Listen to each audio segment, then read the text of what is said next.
Hello everyone, we are back with Glen Velvet Reviews. I'm gonna press my copper piping in, for my siphon, to do the maintenance on my reef tank. I'm piping it off this 3/4 inch, and I turned it into 1/2 inch right away. And then I'm gonna run a 1/2 inch. I put a ball valve on here, just in case anything happens. I like to put a ball valve just in case I can shut it off and then have to, something happens with the PEX or whatever the case may be, I could shut it off and work on it from the inside if I have to. So that's why I put the ball valve right there. And the rest of the pipe I just ran out. The pipe's not really that shiny, I know, it's years old, so, what are you gonna do? So we're gonna do that, and then we're gonna put an elbow on it as well. And I'm going to put the elbow on it right about here. Put the elbow on it right here so I can run it through the hole over there. So that's the plan. That's what I'm going to do. So this is just to show you what I'm doing and so you can get an idea of how to do it yourself. And I'm using propress, because I like propress and it's safer, it's easier. I've never had any problems with it. I never had a leak in my life with propress, and I've been using propress for 10 years now. And I haven't had any leaks with it in the last 10 years that I could say, oh, there's a problem with it, that other people have said. So definitely no problem.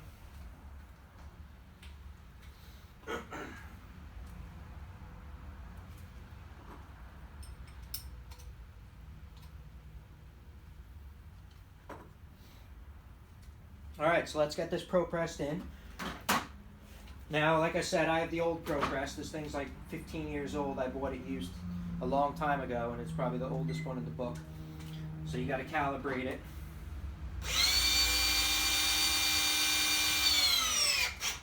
All right.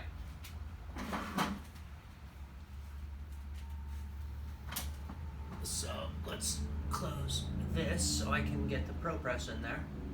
Alright, so there we go. So we got the fittings all in there. We're going to hold it up while we're pressing it. And I noticed with propress, if you propress it like this, with it down like this, it's probably going to aim down like this. So make sure you're holding it up to where you want to hold it up to in order to get the propress correct. Alright? So let's do this. Man, this thing is heavy. Okay. So we're going to hold it up like this.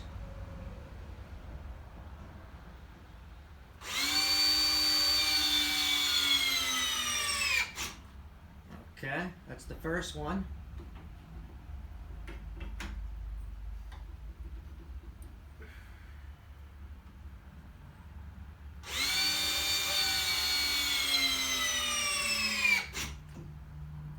All right, that's the second one. Let's do this one next.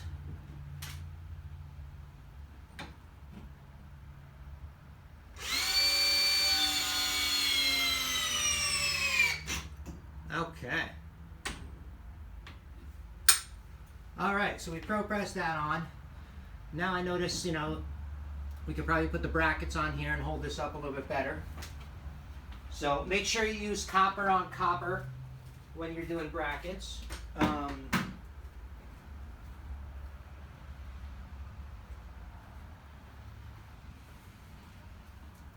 See, these are the brackets that I have right here. These are copper brackets, so if you're going to use brackets, use copper on copper.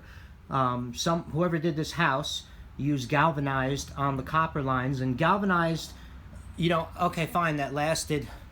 They ran that pipe about 15, 20 years ago, I noticed, because they ran it, later on. But galvanized, eventually it will leak after a couple of years. So I mean, it does eat through the pipe. So you need to be a little bit careful. So you should be using copper on copper, and so you don't have that kind of problem. So yeah, we're going to brace it on here next is the plan. We're going to use these. And brace this onto here, brace this onto here, probably like that. And this way it'll be nice and tight. And I'm going to put an elbow over there.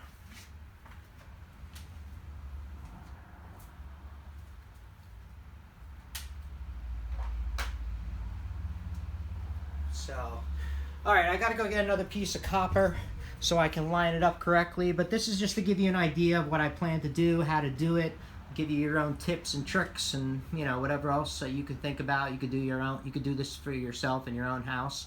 It's very simple. As long as you shut off the water and take all the safety precautions, use all the safety gear that you got, you're good. So, alright, let me get the elbow and stuff like that. I'll be right back and we'll go from there. Alright, thanks. Alright, so I found my my elbow. I'm going to put that on right now. I put the elbow on. Let's pro press that on. I measured it out. Use something to measure this out. My hole is, my hole for where I'm going to run it to is right here. So my pecs is going to have to bend a little bit, but that's not that bad. I can't complain. The pecs will have to bend just a little bit.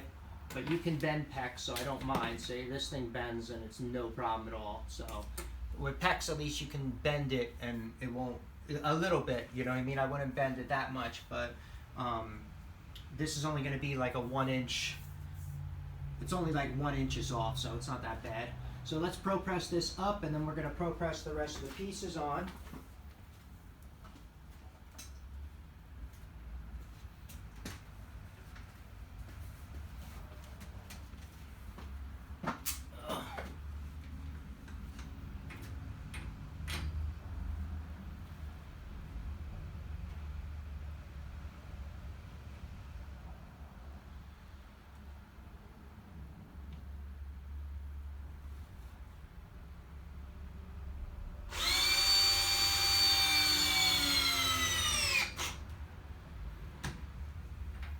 Okay.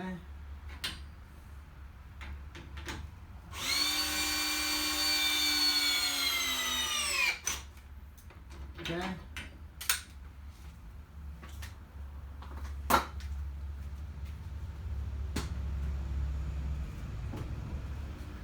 All right, very simple. Let's get the, I gotta get the PEX adapter now.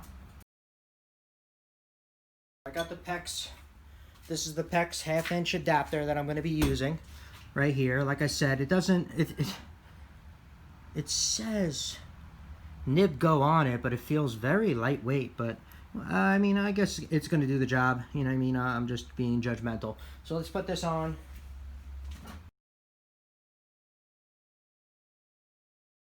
All right, we need a marker. I want to make sure that goes in deep. Alright, so the reason why I'm using a marker, you're going to want to use a marker. This is a little hard to get on, and I don't like it, so I might have to lubricate it, but no matter what, I want to mark it to make sure it goes in deep enough. You don't want to mess up ProPress because it's too much of a pain to fix it and try to get it off.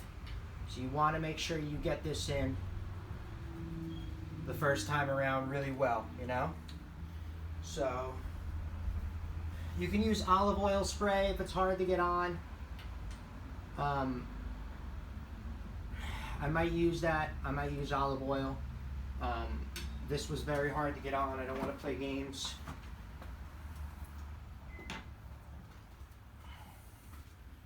Alright, let's do this.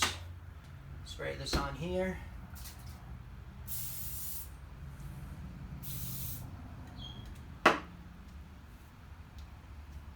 Dripped in my hair. It's cute. Okay, bam, right on. See? I use now the reason why I use olive oil spray is because you don't want to use anything else. You don't want to use. You can use other plumber's stuff that's safe for gaskets. You just want to be safe with the gasket on the ProPress because there is a rubber gasket in there. They said if you use WD-40 or any kind of other certain lubricants, it'll eat away at it and eventually it'll leak, you know, years down the road, but it will leak because it'll dry it out quicker. So, and there is rubber gaskets in here, so that's why you have to be careful. So, just make sure, you know, you write with a marker how deep it's got to go. If you have to, use olive oil, which is really good and easy to use. All right. So let's ProPress this on after I spilled the olive oil on my shirt.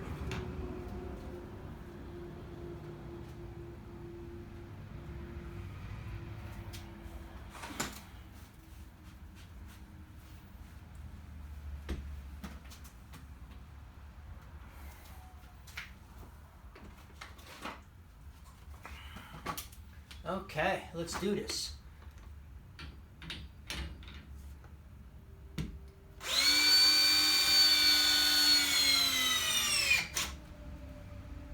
Okay, done. Fittings are on. Now we're going to use the pecs, and we're going to go from there. I'm going to wait for my friend because he's going to help me out with that, my plumbing friend, and then I'll do a video on that as well. So that's just an update, just to show you how I'm pro pressing, how I'm going to work this over this wall into the other room. So this way, for my reef tank, I can be able to have, easily be able to do maintenance and suck out the water. Instead of running, because I usually have this hose right here, and I would have to run that through the apartment, run that all through, and it was just a mess. I didn't want to deal with it. I'm not dealing with that. It's just too much of a mess. That hose is old, and it's a pain in the butt. I gotta buy a new one anyway. So I went with this route instead of buying a new hose. So we did that. So here, let me see. So there's the ProPress fittings right there, as you can see. That's what they look like. There's the PEX adapter at the end right there. You can see that. That's the PEX adapter. And then that's the ball valve. Like I said, the ball valve doesn't feel all that kosher, but I mean, hopefully it'll work and last a long time. That's what I pray for. Alright, alright, that's it for that. Thanks for watching, everybody. Enjoy. Glenn Velvet Reviews is out. Subscribe and comment, and have a great day. Bye-bye.